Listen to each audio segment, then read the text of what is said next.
14 साल की लड़कियों के लिए मोदी सरकार ने बड़ा फैसला लिया है। सर्वाइकल कैंसर की वैक्सीन अब फ्री में लगाई जाएगी। 14 साल की लड़कियों को मुफ्त वैक्सीन मिलेगी। 10,000 वाली वैक्सीन अब मुफ्त होगी। सर्वाइकल कैंसर के खिलाफ ये बड़ा कदम उठाया है सरकार ने।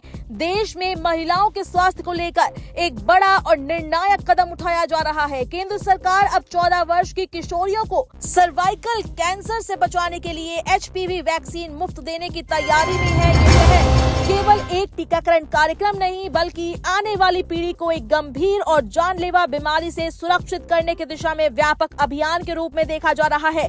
भारत में सर्वाइकल कैंसर महिलाओं में होने वाले प्रमुख कैंसरों में शामिल है और हर साल हजारों नए मरीज इसके सामने आते हैं। बड़ी संख्या में महिलाओं की जान चली जाती है।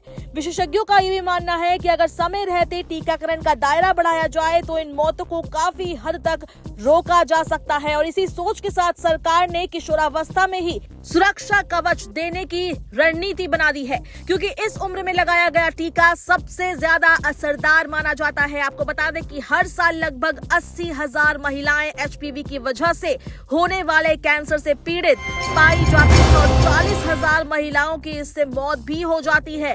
आपको बता दें कि स्वास्थ्य मंत्रालय के वरिष्ठ अधिकारियों के अनुसार इसकी पूरी तैयारी कर ली गई है और कभी भी इस अभियान को शुरू किया जा सकता है। स्वास्थ्य मंत्रालय के अनुसार देश में हर साल करीब 1.5 करोड़ लड़कियां 14 साल की आयु में पहुंचती है। अभियान का लक्ष्य है कि इस उम्र की हर लड़की तक वैक्सीन पहुंचे और कोई भी इससे वंचित ना रहे। इसके लिए राज्यों को निर्देश दे दिए गए हैं कि वो ब्लॉक स्तर तक लाभार्थियों की पहचान करें और पूरी प्रक्रिया की डिजिटल निगरानी भी की जाए। इससे पारदर्शिता के साथ साथ समय पर टीकाकरण सुनिश्चित किया जा सकेगा। इस कार्यक्रम की एक खास बात ये भी है कि इसमें सिंगल डोज की रणनीति अपनाई जा रही है।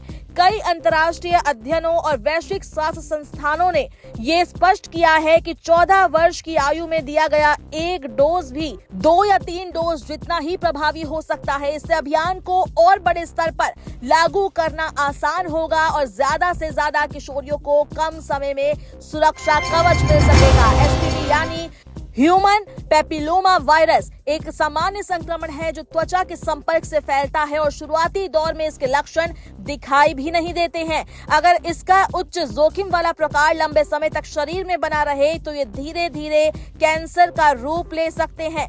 यही वजह है कि संक्रमण से पहले वैक्सीन लगवाना सबसे सुरक्षित तरीका माना जाता है।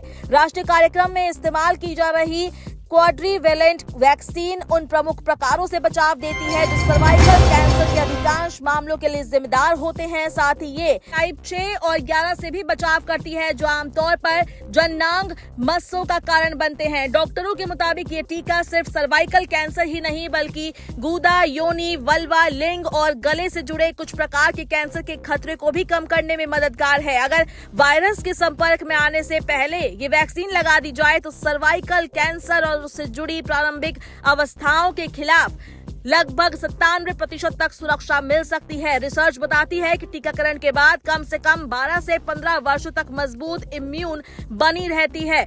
आपको बता दें कि किशोरियों के अलावा 15 से 26 साल की आयु वर्ग की महिलाओं के लिए कैचअप टीकाकरण की सलाह दी जाती है और डॉक्टर की सलाह पर अधिक आयु वाले लोग भी इसे लगवा सकते हैं। सरकार का उद्देश्य सिर्फ टीका लगाना नहीं बल्कि लोगों में जागरूकता बढ़ाना भी है। इसके लिए स्कूल, स्वास्थ्य केंद्र और सामुदायिक कार्यक्रमों के माध्यम से जानकारी दी जाएगी ताकि माता पिता बिना किसी डर या भ्रम के अपनी बेटियों को टीकाकरण के लिए आगे लाए। टीकाकरण केंद्रों को 24 घंटे चलने वाली स्वास्थ्य सुविधाओं से जोड़ा जाएगा जिससे किसी भी आपात स्थिति में तुरंत सहायता मिल सके। आपको बता दें कि ये पहल स्वस्थ नारी सशक्त समाज की सोच को मजबूत करती है। जब महिलाएं सुरक्षित और स्वस्थ होंगी तभी परिवार और समाज दोनों मजबूत होंगे।